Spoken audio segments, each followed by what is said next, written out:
this video, we're going to be continuing the idea that we discussed in my last video. So if you guys haven't seen that, please check that out. It's all about value studies, how we make value scales, etc., etc. So if you haven't seen that, this video might be a little confusing, so that's why I'm recommending checking it out. But otherwise, what we're going to do in this one is we're just going to continue that idea, but we're going to start applying it to different shapes. So last time we looked at how to apply these shadow structures, these values, we looked at these terms and we applied it to a sphere. Similar to this sphere, but a little different. So now we have to think about, well, the sphere isn't the only thing that we're going to have to shade in our time as artists, right? There's a lot more shapes. There's a lot of dynamic shapes out there. There's oblong shapes, whatever you want to say. So in order to kind of understand how all these work together and how we can kind of figure these out a little bit, I thought we could take some time and maybe just look at how to shade in some other shapes. So looking at an example like our square here. So you can see that the terms that we learned, they still exist. Okay, the terms haven't gone anywhere, and it's not like we have new terms and vocabulary for a square versus a circle. Everything still exists, but how it affects the shape is different. Now, it might seem a little obvious at first, but it is really good to practice and go over these things. So in a circle, we have a highlight that hits right around where you would imagine the most widest point, or the most sticking out point, I guess you could say, of the circle is, and that's where our light source is beaming down and hitting directly, okay? Everything else, you have the halftone and the midtone and all that stuff. Now, when we look at our square, you can see that if we have a light source in a similar location and it's coming down, now we're going to get a halftone on this side, and we're going to get a halftone on this side of the square as well. This varies depending on where our light source is, so don't always think that this is where it's gonna be or how it's always gonna happen. Sometimes this can be a little bit darker than up here, sometimes vice versa. The situation is always changing based on the light source that we're getting. So always keep that in mind when we're doing things with value, that it's never a definitive thing. Things always change. Now, our highlight is going to be right here on the corner edge of this square. The reason for that is because this is where the square or the cube sticks out the most. Okay, this is where it's going to catch the most light, and that highlight is also going to help us when these are both the same value, they're the same tone. If we were doing this in color, they'd be the same color. This is going to help us to see this highlight and realize that we just made a plane change, and now we are on a different surface. So highlight's important for a couple of reasons, and you can see that along the edge here and here, you do have a little bit of a lightness on that lip as well. Not going to be as bright as the highlight though, but we do want to recognize that as well. Now, otherwise, we have our shadow shapes in here, and they exist within this whole side of the cube. You have the core shadow right where the light stops hitting. Okay, so just like on the on the circle, you have your core shadow that kind of bumps in right here, right where all of a sudden that light is no longer able to see. Okay, I like to imagine light sometimes as like an eye, and like what it can see and what it can't see is shadow, right? So similar over here, we go back to our square. Well, we have our core shadow that kind of exists around the edge of the cube, right after we lose the light source that is hitting against these edges here. Now, if you guys remember my example of reflective light, depending on what we have going on, the reflective light is always going to be different, but you don't get as much reflective light usually on a single light source on a cube as you would in a circle, right? We can see there's a nice bright reflective light going on there. We don't really have that too much going on.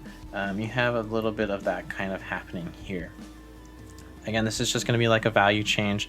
You just essentially want to show that this is darker up here, and then this is going to be a little bit lighter. Lastly, we have our cast shadow. So we also have to be thinking about, when we're looking at different objects, different shapes, whatever it is, they're all going to produce different types of cast shadows. So with a cube, naturally, you're going to get something that's a little more hard edge, coming off like that. And it's going to depend where the light is coming from.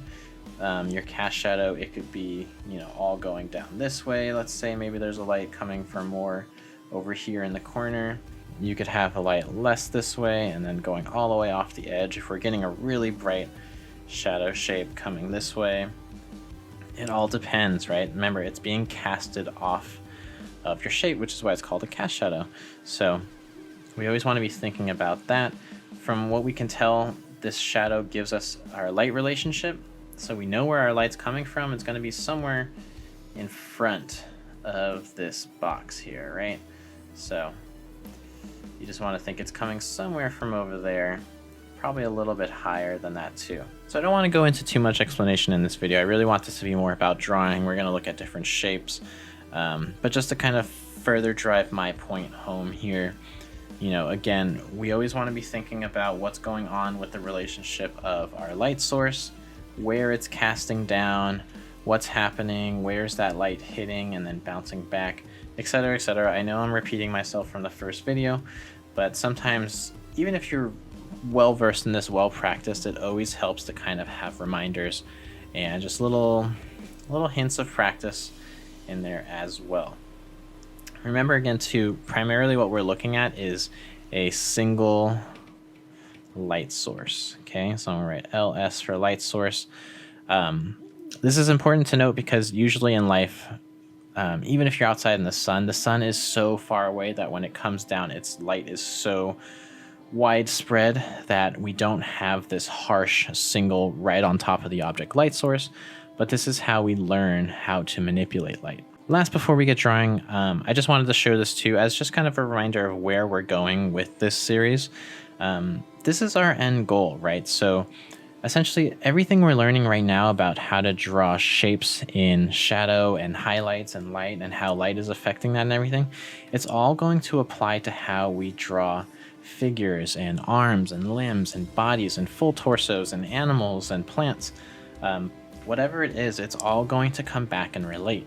So we need to understand and kind of be able to place, when we're looking at something like a figure like this, well, what shapes are we seeing in there, right? So you can see here, we're following the highlight.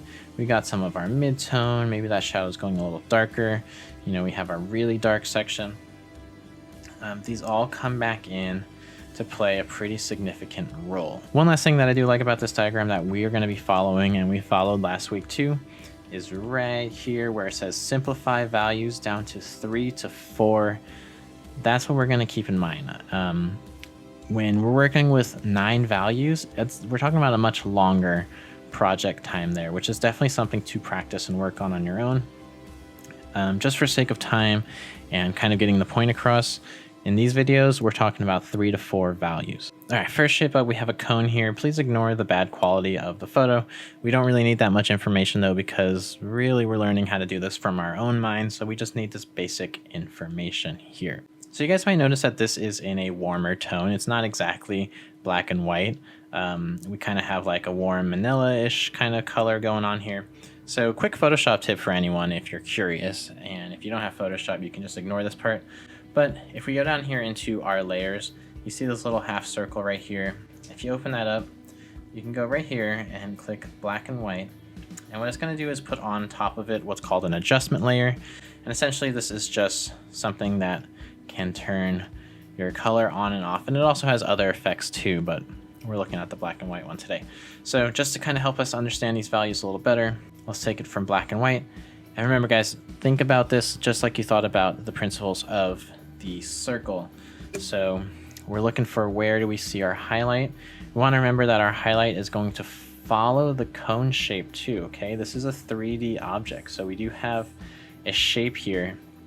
So we can't just throw a highlight going straight down. It's going to flatten our shape. Since the cone, you know, it goes out to the side like so, that highlight is going to also follow along with our cone. Next, you're going to have your halftones in here, probably a really light halftone there, and then halftone going through here. And we're going to find our core shadow. Okay, remember that's going to be our hardest shadow there. And then we're going to go ahead in and shade in the rest, and we can kind of consider our reflective light from there.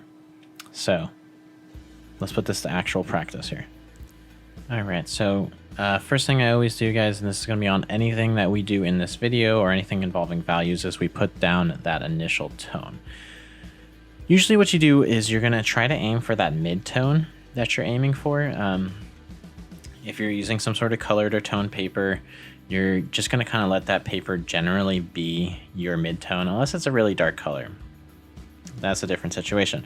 But if you do have some sort of colored paper, you want to practice a little bit with making it your mid-tone. I'm gonna make my mid-tone a little bit darker in this example, just to kind of make sure it's nice and clear for you guys. But generally what I would be doing, and you can look at this picture too as we draw. If you look at that left side of the cone here, you can see that it's pretty much the same value as the table. That's what I mean. Obviously there's a stark black background. You guys can add that for contrast if you like. I'm not going to add that because we're just practicing the values of the shape here.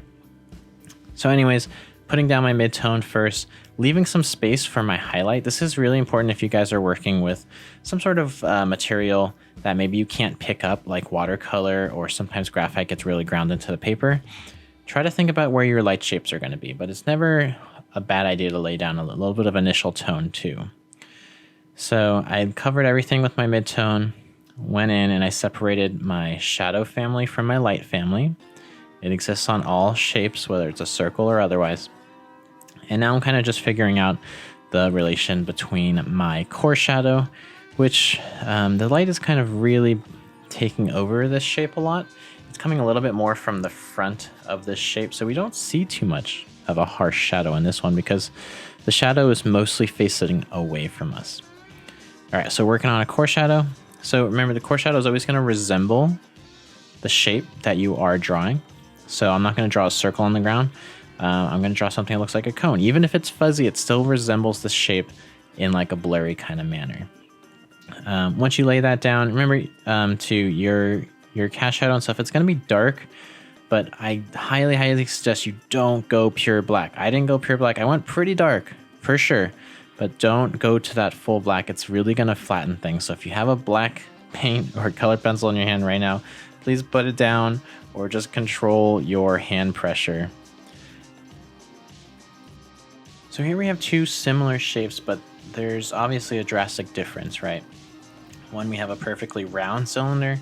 The other is a cylinder shape that is built up like a stop sign, essentially, almost, right? So we have flat edges, okay?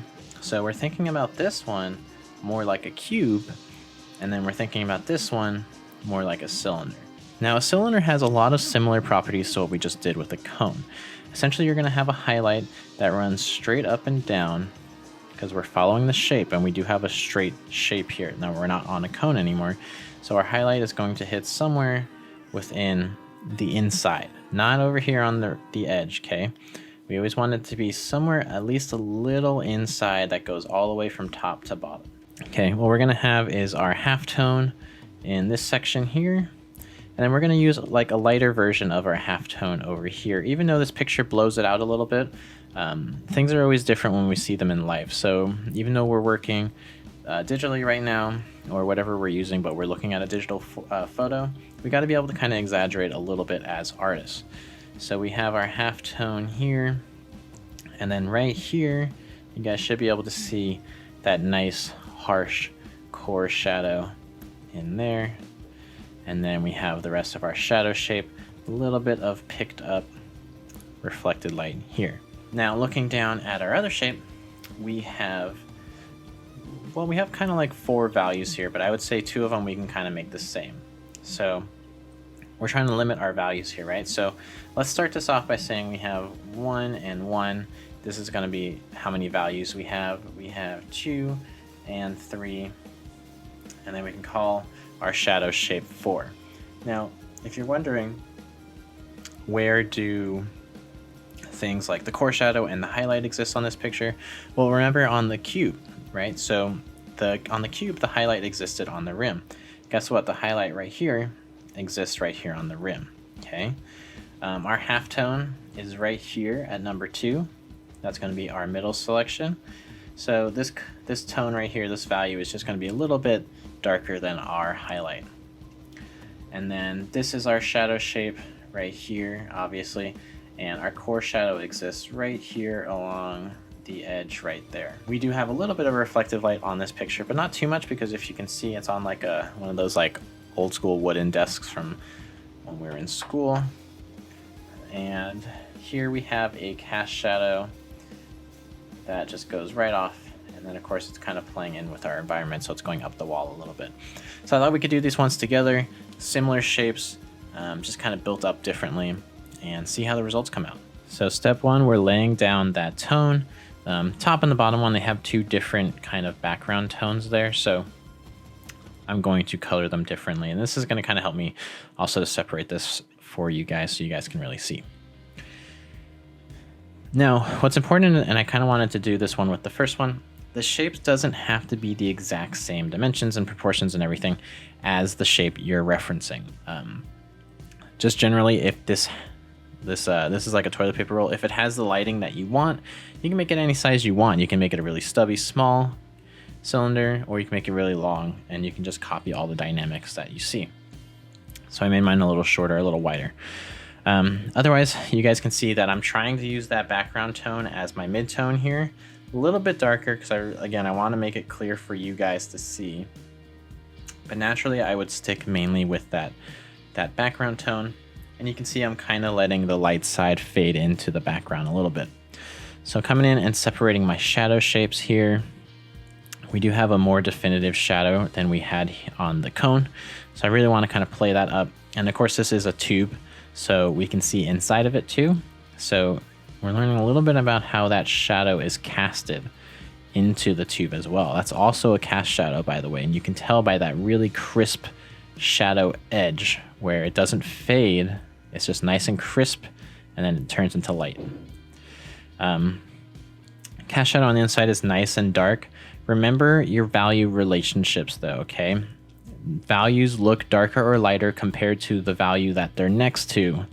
So again, I'm going to be the person that just keeps repeating this.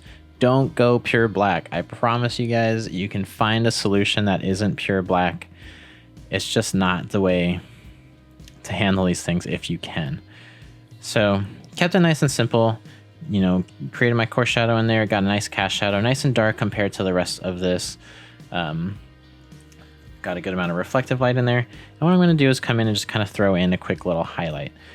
This isn't really 100% necessary, but I can see a nice harsh highlight on there. And I definitely could have spent some time blending this too. But again, this is just value studies, so we're keeping it nice and rough. All right, moving on to our next shape here. So what I'm going to do is I'm going to start this off as a rectangle. We're going to see, kind of trim off which sides I want to be the sides. And then we're going to trim off some corners on the bottom there and just kind of erase those. And I'm going to add a little bit to the top. So we have our full dimension. We're seeing this in perspective terms, we're seeing this more from the top than we are from the bottom, right? Our horizon line is above it. Okay, guys, so here's my midtone, and I mean, it's a pretty obvious midtone, right? It's literally in the middle of this example.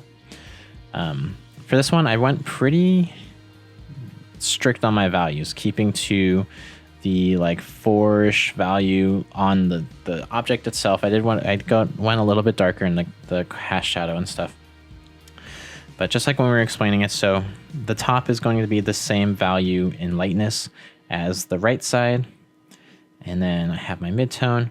And now my shadow shape is actually, if I look at the picture and compare the wall to the shadow side, they're pretty darn close. And so this is something that you can do, is you can throw in your core shadow and maybe have a slight indication of the line right there with the wall. But as long as you throw in a nice convincing cast shadow like I'm about to do here, you don't actually have to give that information of the entire left side. And you guys can see when I fill in this cast shadow, it's going to look perfectly fine. So always keep that in mind. As artists, sometimes we're kind of prone to just throwing a hard outline on something, which that looks really cool illustrative wise or drawing cartoony, But when you're drawing stuff like this and you're understanding values, try to avoid that hard outline if you can. So now we get to put our skills to the test, guys. So here we have, you can call it a still life. Really, this is still just studying objects. But a really important thing that we're adding into this, and I'm gonna write it down here, is we're talking about overlap, okay? So what do I mean by overlap? Overlap occurs when another object cuts in front of another object. So for example, right here where this cube cuts in front of the cylinder there, and then also right here where the circle cuts in front of the cylinder as well. This is telling us a couple things. For one of the most obvious, it's telling us that this and this are in front of our cylinder here. And basically building off of that, the other thing that it's telling us is really just the perspective of this picture. Where is the placement of these objects? Clearly the box is the one that comes out the furthest, and then you have second and third read. So you kind of want to be thinking about these things too. This is a topic that we can talk about another day, but when you're drawing anything, even something that can be, I'm reluctant to use this term, but even when you're drawing something as boring as a still life or just objects that are in black and white, you want to think about what do you want your viewers to look at first? What's the focal point of your picture? And I would say in this picture particularly, we're looking mainly at the cube. That's my perspective. But if you guys do want to bump up something else, you can.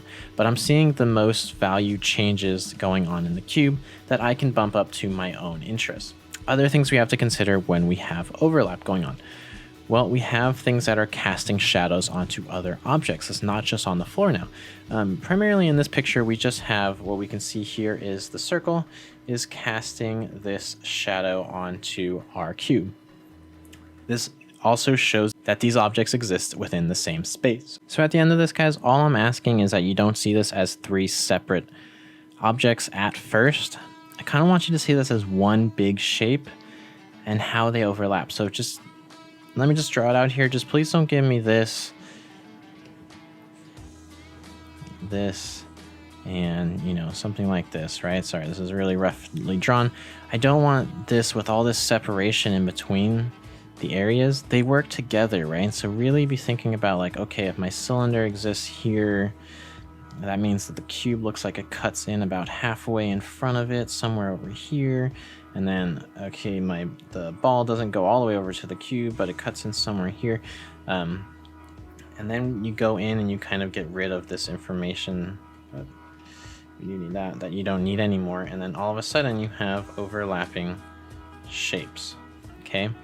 So we want to try not to do this, try to avoid the gaps, try to not see this as three separate objects or shapes. Instead, we want to look at one big picture together, and then we're going to go in and start separating things with our shading. All right, you guys already know we're going in with that tone first. I'm going pretty dark here just because I want to have that nice dark shadow that I'm seeing on the back wall. Kind of a personal choice here. You guys can certainly feel free to draw the tone that you see on the table if you like. Whichever one fits your fancy here first. Now this one I did spend a lot of time on, so I do have a little bit of freedom that I can talk around here. But first things first, I chose to do the cylinder first, as I know it's the object in the back, but it's the object that's going to give me the relationship between everything. So I can build everything off of it.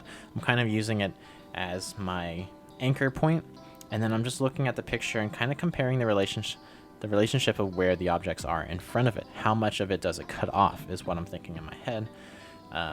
So here you can see me kind of giving myself little lines and indications of like, okay, this is where I want this round edge of the circle to end. This is where I want the top of the circle to be. Giving myself some ground rules, some construction lines, right? And now I'm going to build in the rest of my cube. So I know my cube is the furthest or the furthermost object in this picture. It is the closest to us as the viewer. So my job as someone who is looking at this reference is to convey that. So that point on the ground has to be lower than the sphere. So we're going to fill in the rest of this cube, kind of checking my relationship between the two corners here, right? That corner that's front facing us and the corner I just drew in the back. You can see that they're a little offset from each other, and then it's going to get us a nice believable cube. Looking at the comparison here, I think I drew the cube a little bit bigger. So what I'm going to do just to kind of amplify that is I'm just going to boost up the size of my sphere. But again, it doesn't necessarily matter so much if you copy the size proportions exactly. Now, what I do want to say is I'm going in and knocking in my halftones here while I do that. I want to say if you guys are working with materials that maybe aren't so able to be lifted out, like graphite or watercolor or something, don't start with a dark tone like I did. Start with something lighter.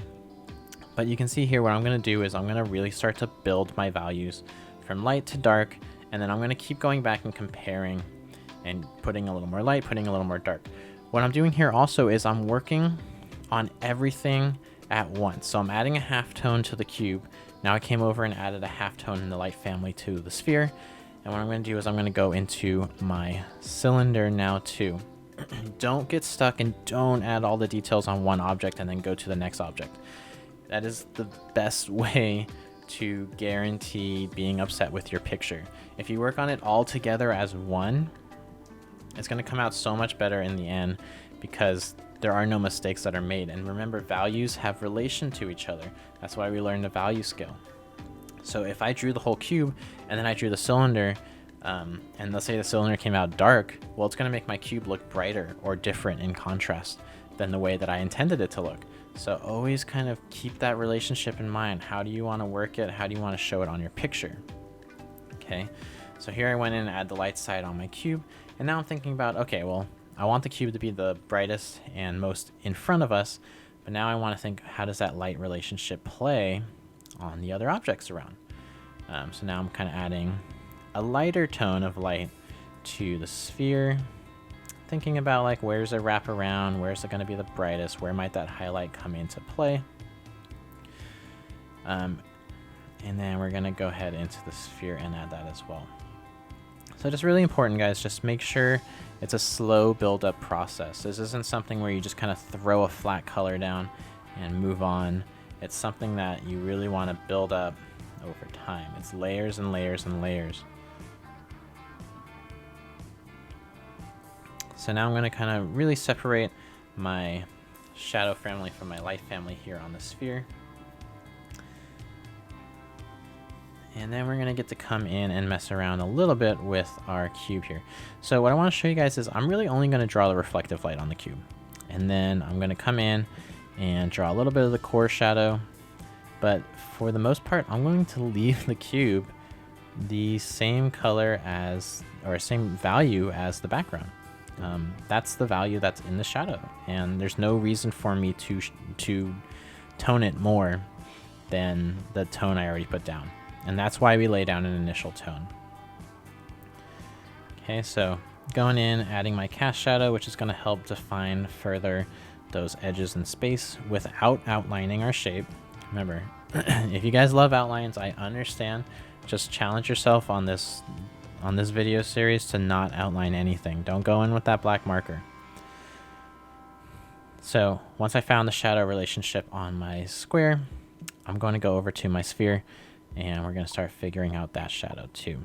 I want to do the sphere and the cube first because they're in the foreground, and I kind of want to figure out how they're interacting with each other a little bit and have their contrast punched up a little bit compared to our cylinder in the background there. Okay, because remember, even though this is just a still life, I still want to think about things like focal points, what the viewer's looking at, and stuff like that. Alright, so now I'm going to do the interesting cast shadow on to the cube.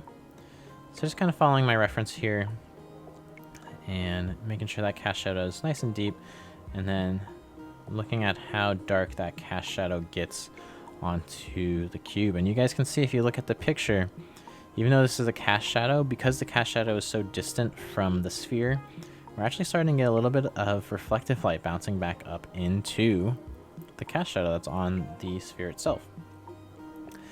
So you gotta always be aware of that reflective light. It's gonna come. It's gonna get you every time. Alright, now just playing with a little bit of shadow dynamics here. There's a lot of reflective light going on in the cast shadow of the sphere for a couple of reasons, but mainly it's because if you guys can see, that bright side of the cylinder is right next to the cast shadow, and the light hitting that cylinder and bouncing off is what's causing that light, reflective light in the shadow there on the ground. Okay, so remember, I don't want to punch up my cylinder too much, so playing things down a little bit. It doesn't have that deep of a core shadow. And we're just going to kind of come in and clean up some of the lines that we want to keep nice and crisp, and maybe darken in a little bit here and there.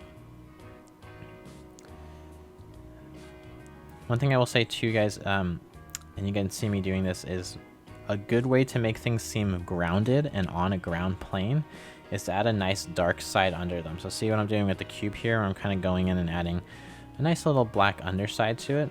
If you look at the picture closely, you can see that a nice dark shadow, because that's where literally there is a complete absence of light, is right underneath the object. So this works for everything. It's really good for if you're drawing shoes on characters too, to kind of give a nice dark line underneath. Here I'm throwing in a little bit of my highlights. So remember, on the cube, it's on the rim. Throwing it in here on the sphere. Don't want it to be too bright, and then a little bit on the cylinder here. But I kind of want that to blend in a little bit. And then I see a little bit more on the rim of that sphere. Alright, so we pretty much have our picture here, but we can go ahead in and just kind of add some extra sauce to this, right? So what I'm going to do is I'm going to kind of add in a little bit of that ground plane, whatever it's on, a table surface, and I'm going to add that little dark gradient in there, just because, remember, values kind of play a relation with each other. So if we're going to play that game, then let's go in and fully go for it, especially since this is going to be the last picture that we draw on this video.